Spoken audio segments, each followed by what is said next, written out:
Hello, I'm Rick Schildhouse, and because things on the internet seem to lose their date references pretty easy, today is Thursday, July 20th, 2023. On our first big vacation since 1985, we drove from San Diego County to Vancouver, British Columbia for a Disney Wonder cruise to Alaska, and on our way back we meandered through a number of museums and a couple of zoos. And this video is going to address our visit to the Flying Heritage and Combat Armor Museum in Everett, Washington on Saturday, June 3rd, 2023. This museum was a Paul Allen, co-founder of Microsoft project.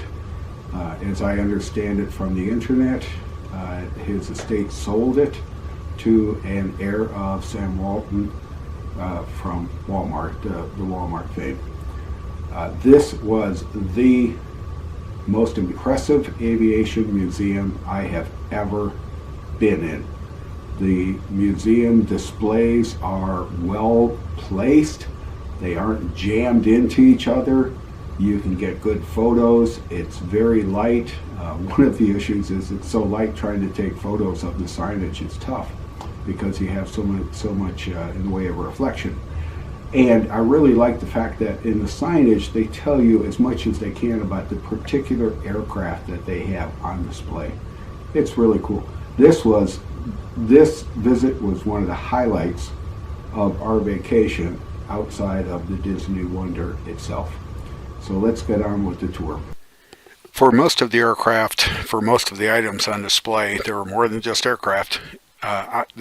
The explanation panel took two pictures to get, and as you can see on this one with the Republic P-47D Thunderbolt, which is the ancestor of the Thunderbolt II, the A-10, there's an issue with glare in the museum. It's an issue with me. I'm trying to take photos. It's a very well lit museum, so you can see all the detail in these aircraft. And the second panel normally tells you the history of the particular aircraft, where it came from, how it got there, which is like really cool. I do not speak Russian other than Yet, and I think that's Russian for no. I'm not even going to try to pronounce some of these names. A World War II era fighter out of the Soviet Union, the IL-2. Really nice design. The second panel on this says that this is actually a restoration from 4 different crashed aircraft. Another Russian Soviet I-16 Type 24 Rata being Russian for rat. And the panels for this particular aircraft tell you that when these pilots ran out of ammunition, they would ram their opponents. Not something I'd want to do if I were flying around.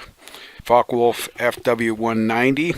It came along late in the war. It went to a different engine than previously had been used. It didn't use the BMW radials. The Yonkers UMO engine, which required that it fuselage be lengthened to maintain the center of gravity.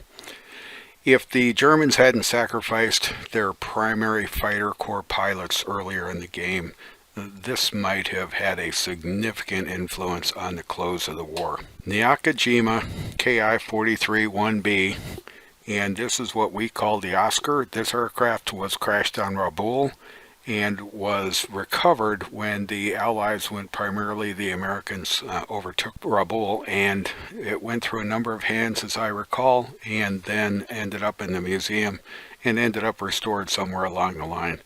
As I said, the restoration, preservation on these aircraft is absolutely beautiful. I've seen the Avro Lancaster at the Pima Air and Space Museum in Tucson, Arizona. It's a big airplane. The museum only has the front section. The front section has an interesting history. It was built too late to see combat during World War II, and it was later, the nose section was later grafted to another aircraft for testbed purposes or whatever. Interesting. Really, it gives you an idea how complex these World War II aircraft were. During World War II, the Germans, or the Nazis, however you want to phrase it, pushed a lot of technologies. The Messerschmitt Me-163B Comet was a rocket plane, and the museum has a really nice example of the aircraft on display. Not only that, but they have the engine on display as well, which is kind of cool to see how this little engine powered this thing. Didn't fly it for very long. And because of the design of the aircraft, on takeoff, it dropped its takeoff gear and then landed on a skid. They had this special little cart to pull it around, which is kind of cool. This is a complete display. A short jump into some armament. So the B-17, the Allied Forces B-24s, our bombers were carrying the Browning 50 caliber machine gun, which shoots a bullet 1/2 inch, 0.5 inches in diameter. And the Germans, with their 163 and 262 jets, are shooting a 30 millimeter cannon, which is 1.18 inches in diameter for a shell. That's a pretty significant size differential. Soviet women were major players in the Soviet forces. Besides pilots, as shown here, they were snipers, they were infantry people. Wherever you went in the Soviet military, women were there, and that was because so many of their men had been lost. The women that are depicted here, known as night witches, and there were other displays, flew aircraft, night bombing missions in particular. The Soviets, intent on not losing to the Germans, produced a lot of things. This particular plane, the U-2 or PO-2, was produced in 1944. How long was it used? This model was used against the U.S. forces during the Korean War, so it stayed in service for a very long period of time. Here's the North American B-25 Mitchell bomber. To name a bomber after General Billy Mitchell, who was court-martialed for his strong feelings about the capabilities of air power in the next war, and then he died before World War II and his prophecies came true. To name a, it's just ironic that the Mitchell bomber, the guy it's named after, was court-martialed for advocating the strength of air power, and yet that bomber was the bomber that launched off the Hornet to bomb Tokyo early in the war and restore our pride and dignity. The North American P-51 Mustang display, as shown here, contains some facts that other museums don't. A couple of museums that I've visited that have Mustangs on display say that North American built the Mustang in less than 90 days for a U.S. Army Air Corps contract. It was built for the British and then adapted by the U.S.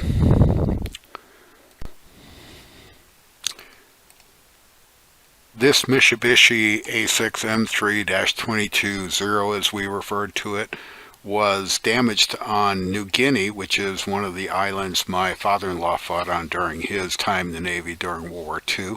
And the second panel talks about how this aircraft was restored and how a specially designed radial engine was put in to increase its dependability. If you talk about the air war in Vietnam, one of the aircraft that's going to come up, if not the very first aircraft that's going to come up, is the Huey. Correctly, in the new terms, it's the UH-1. In the old terms, it's the HU-1, and HU-1 is looked at as HUI, pronounced as Huey. It's correctly the Iroquois. The U.S. Army names helicopters after Indian tribes. There's no Huey helicopter. There's no Huey Indian tribe. And in a couple of museums, this aircraft is identified as the H-1 Huey or the UH-1 Huey, which is wrong. These guys have it right, and this is a beautiful job. During the Battle of Britain, the British used two aircraft primarily as their fighter units, and it was the Supermarine Spitfire shown here, which is a beautiful job, and the Hawker Hurricane. Those two aircraft are both notable, and this is a really nice restoration. This aircraft has an interesting history as you read it, and it did fly in combat. More than appropriate to follow the Supermarine Spitfire, the Hawker Hurricane, the second major fighter aircraft for the Battle of Britain. And when you're fighting a war, if you're on the defensive, you normally have the advantage because you can be dug in, you're operating close to your home. If you're on the offensive, as the Germans were during the Battle of Britain, the air war over England and over the British Isles, Those guys had to fly a distance to get to the fight. The Brits launched, flew over their own lands.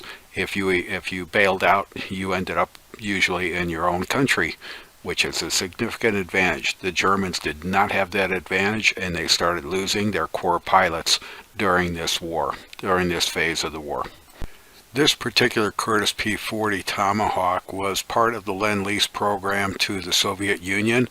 It saw combat in the Eastern Front. It was actually shot down when its oil tank was punctured, did a belly landing during the war, and then was literally abandoned. It was later recovered, rebuilt, and restored, and is in beautiful condition today.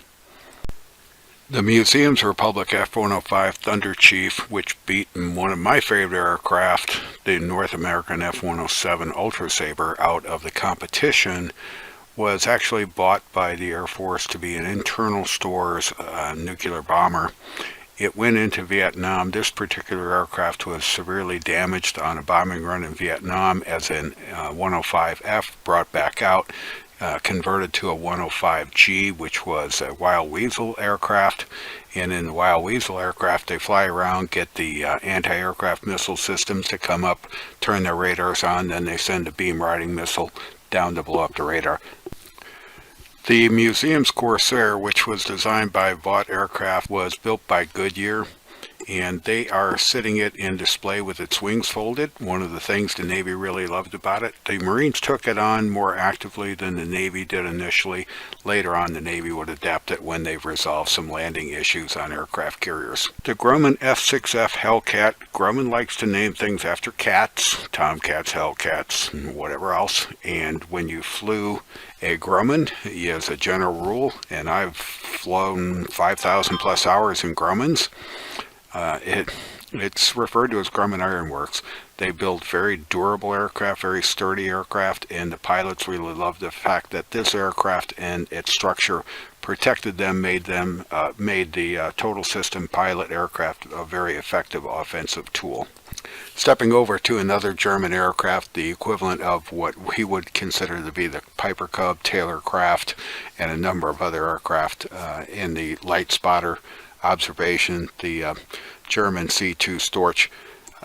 It folded its wings, it was transportable really easy, and there were a number of them out in their battlefield, and they were used for a multiple number of things.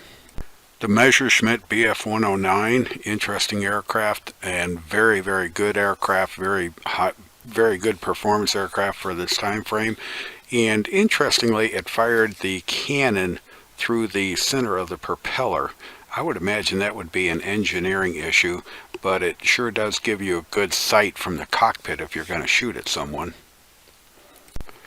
The museum's Messerschmitt Me-262, which is one of Germany's jet aircraft during World War II, is going through restoration, and it's kind of nice that they have it sitting on the floor and the engines, and you can see how the engine technologies have changed. If you look at the size of the 262's engines, read the details on its thrust, and then go over and look at, say, the J57, look at its size and look at its thrust, you can see how the technology has generated significant power increases over very few years. The museum's Yonkers Ju-87 Stuka dive bomber is also a work in progress. They're restoring it and they're showing it up on the floor, which is really nice. And it talks about a fact that most museums don't ignore or don't bring to light. There was a system inside the Stuka that, as the airplane came roaring down and did its pullout, if the pilot blacked out, the aircraft automatically deployed systems and back pressure on the stick to keep the pilot from running into the ground and save the pilot. This particular aircraft was lost in a combat action over Murmansk on the Eastern Front. As a dive bomber, it would take advantage of a very distinct liability of tanks. Tanks generally can't shoot straight up. Their turrets won't allow their guns to elevate that high. Their automatic light machine guns won't normally elevate that high. And here is the cannon, 37 millimeter cannon that goes on the Stuka to turn the Stuka into a very effective tank buster. There were a number of engines on display throughout the museum. Some of them I kept with their appropriate aircraft. Some just ended up being separated away from them because of their various aircraft. The Rolls-Royce Merlin V12 is World War II history engine. Beautiful engine. I love the fact that this is a cutaway so you can actually see how it works. I found this particular engine in another museum identified as a V16. And when I asked them to count the cylinders, they were baffled as to where the other 4 had gone off to. Pratt & Whitney R2800, one of the engines that's in the P-47 Thunderbolt. Super engine. I love radial engines. I've flown 1,000+ hours behind radial engines, and radial engines they're just fantastic. I love radials. They bring up the XLR-99 rocket engine, which is what powered the X-15, and they bring up the engine that powered the Bell X-1 rocket, the first aircraft to pass the sound barrier in controlled flight. Other aircraft broke the sound barrier ahead of time before the X-1. However, uncontrolled flight and the aircraft was normally lost because of control reversal and buffeting. The museum is the Flying Heritage and Combat Armor Museum, so let's look at some armor. This is the Panzer Mark IV. It was in production for most of World War II, if not all of World War II, and produced in a number of different versions. It went up against the Soviet T-34 very successfully. If you look at how blunt this front is, it was later given sloped armor to increase the probability of deflecting around. The Japanese Model 95, which appears to be a fairly light tank, and probably saw production and use through most of the war. The write-up on this tank indicates that there was actually one of them captured during the Battle of Midway, which the Japanese occupied Aleutian Islands on, and it's one of the battles my father fought in before he joined the 101st Airborne Division and went to Europe. There are a number of small models throughout the museum, very well detailed, excellent model here. The T-54 main battle tank, another Soviet tank. We fought the versions of the T-54 during Desert Storm. There was only one Desert Storm. That was 1991-1992 time frame. Everything else was something else, so we won't argue about that one. With resources running low, the Germans changed their tactics and decided they were going to build tank destroyers, and this is a tank destroyer. Its gun has no turret, so it has limited left to right traverse, and the object of the game is with this significantly sloped armor. It's hard to kill. You have to have the right round at the right place to kill it, and yet it could, due to its low profile, if you want to call it that, it was hard to detect, and it was a dying effort. If you're a reader of World War II history, you know the tank, the Soviet T-34 tank, and the T-34 tank, as identified in the write-up for this particular exhibit, was just one of those tanks that was very well designed, and it met the principal concept of the Soviet Union in war. Let's build a lot of them, let's build them dependable, let's build them cheap, and let's just inundate our opponent with mass numbers. And these guys worked very well. The other thing the Soviets did was they took their tank, and instead of redesigning a whole new tank, they just modified it to make it even better. The U.S. Army tradition is to name tanks after famous generals, and George S. Patton from World War II, being the tanking general that he was, got the M48 named after him. Remember, George S. Patton died very shortly after World War II in Europe due to a very questionable auto accident. So the M48 is a very effective tank. It was in service for the U.S. military in Vietnam, and even today, 2023, it is in service in many countries throughout the world. Most interesting is they took this tank and cut it in half and then started showing you things. So enjoy The innards of a tank.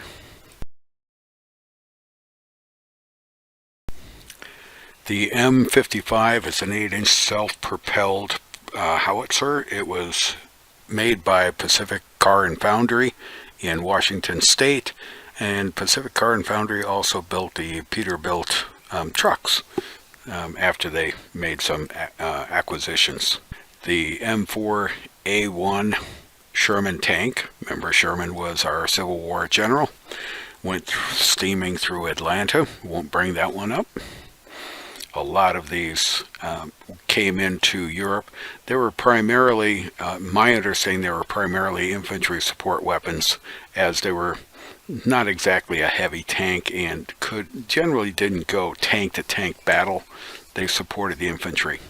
The M5A1 Stuart tank, if you're a reader of comics in the 50s, early 1960s, you had the Haunted tank, and that was a Stuart tank, and Jeb Stuart. And this is also another light tank, primarily out there to run and support with the infantry and work with the infantry. The M26 Pershing was one of our World War II heavy tanks, and it continued service into the Korean War. However, when it fought on the Korean Peninsula, because of the mountainous terrain and its size, even though it could outgun the T-34s, the T-34s were more maneuverable due to the terrain, so the M26 had an issue. And it was really cool, and it was emotional, because my wife and I had gone to Bastogne, Belgium on a Wish of a Lifetime AARP gift due to my father's service in the 101st Airborne. And the museum used the M26 as the basis for their display honoring the Battle of the Bulge and the holding of Bastogne by the Allies in the 101st Airborne. As seen at the end of the last little section there with the Battle of the Bulge display, the museum had several of these posters, these boards, talking about various battles in various parts of the world, not just U.S. battles. Stepping off to the American Locomotive Company's M7B1 Priest. Priest was a nickname given to the vehicle by the Brits because they named certain vehicles after religious type entities, deacons, pastors, stuff like that. As seen at the end of the last little section there with the Battle of the Bulge display, the museum had several of these posters, these boards, talking about various battles in various parts of the world, not just U.S. battles. Stepping off to the American Locomotive Company's M7B1 Priest. Priest was a nickname given to the vehicle by the Brits because they named certain vehicles after religious type entities, deacons, pastors, stuff like that.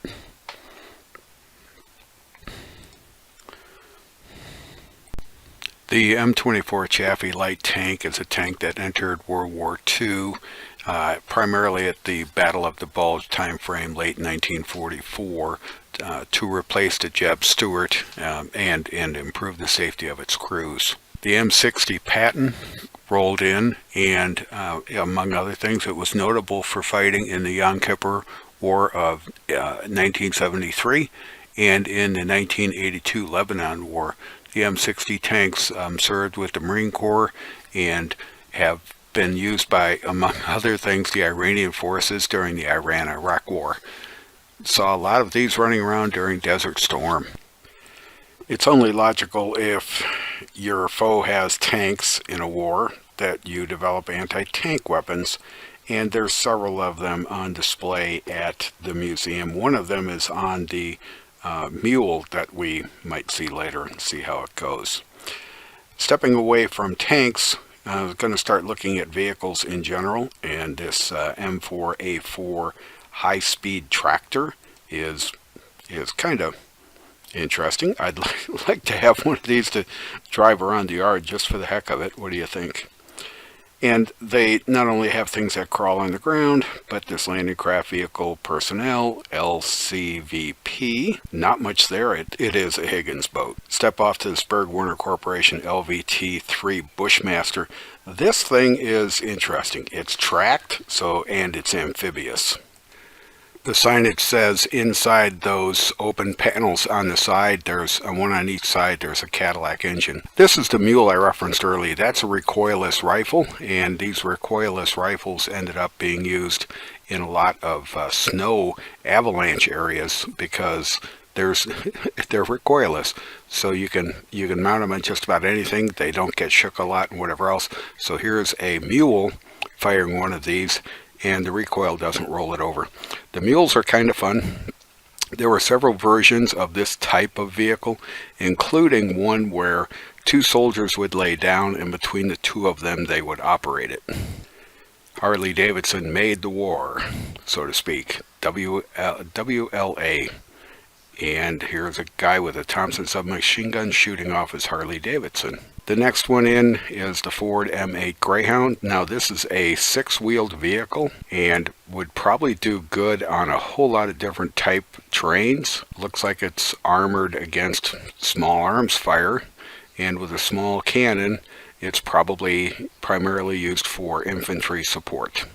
The Volkswagen Type 82 caused my wife and I to laugh because while we were on the Disney Wonder Cruise in Alaska, I can't remember what city we were in, we saw a Volkswagen thing driving around. These were marketed in the U.S. 1973-74 time frame.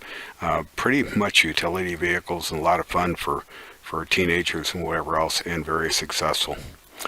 The Jeep has an interesting history, and contrary to much of the legend, Jeep came from its designation GPW, General Purpose Wheel Vehicle, I think is what it stands for. It got abbreviated to GP, Jeep, and that's the name it adopted along the way. The people who actually invented it didn't get to produce it for the war, or got to produce very few of them for the war, as the major manufacturers said, those guys can't do that, so we need to take it over, and they had to fight to get their rights back to produce the vehicle after the war. A friend of mine owned a BMW R750 or 75, which is the basis of this motorcycle, used by the Germans for the same thing that we used the Harley Davidson for.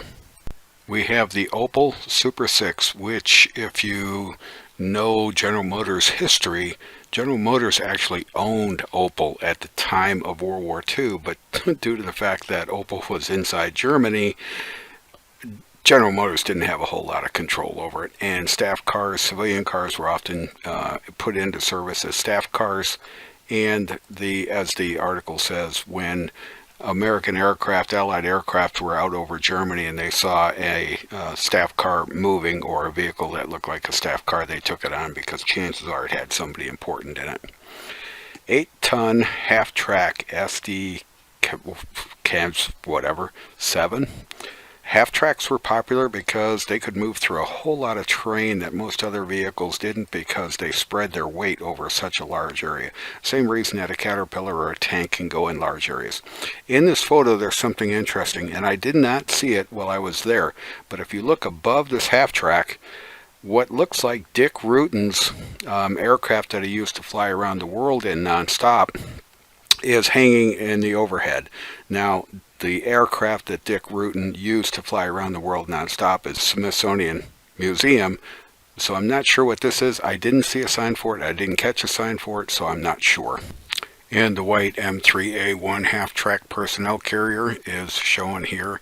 You look at what they have done to present these vehicles, air, land, sea, and they've done just a fantastic job. You can walk around, you can look at them, you can get really up close, you respect them. A lot of what was used in Korea came from World War II, and if you watch the series MASH, which I giggle at just about every time it comes on, the Korean War went for 3 years, the series MASH went for 11. Here's a World War II and into Korea vintage ambulance. Going back to a movie, Finding Private Ryan, which is based somewhat on fact. Towards the end of the movie, they're trying to establish a stronghold to stop the Germans from taking a bridge or taking a town. I think it's taking a bridge, and one of the vehicles they use is this German half-track motorcycle to run around, and they call it something fun and interesting. So when that popped up, I was just laughing. Correlations of the movies I've seen, the books I've read, and the items I'm seeing always bring back interesting reactions. There were several presentations of atomic weapons, the B-53, and how big that sucker was, and you kind of understand why aircraft like the B-29, the B-50, the B-52, the B-47 carried these types of things. And they talked about how to split the atom. They talked about several different atomic weapons.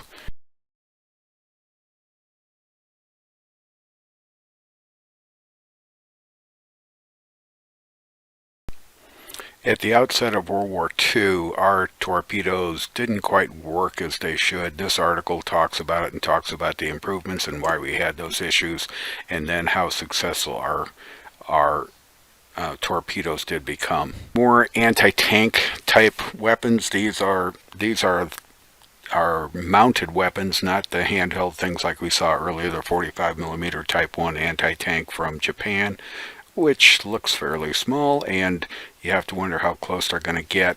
But it depends on how fast a projectile is traveling, the point of the projectile, the point of impact, and one of the things that the infantry guys will tell you is if it's a tank, take the tread off. Once the tread is off the tank is immobilized. 75 millimeter PaK 40, which this is a German weapon. My father was on the 75 millimeter PaK howitzer with the 101st Airborne, not associated even though it's the same size bore, 75 millimeter.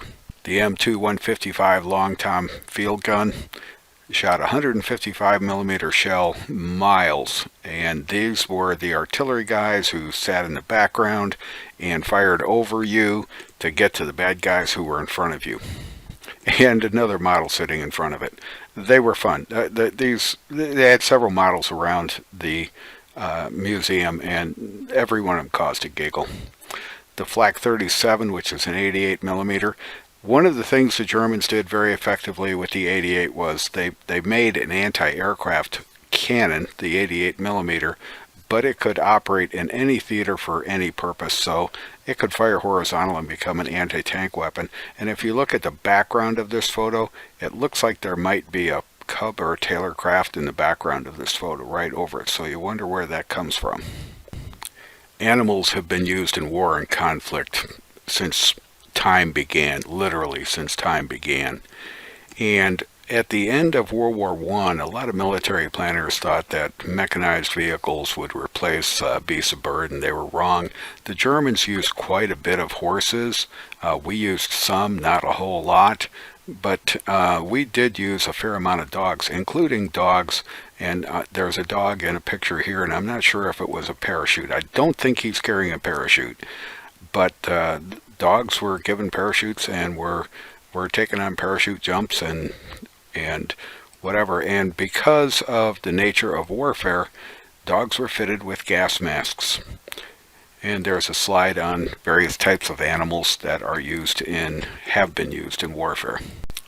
This one came up, Animals in War, while we were walking the Vancouver, British Columbia port.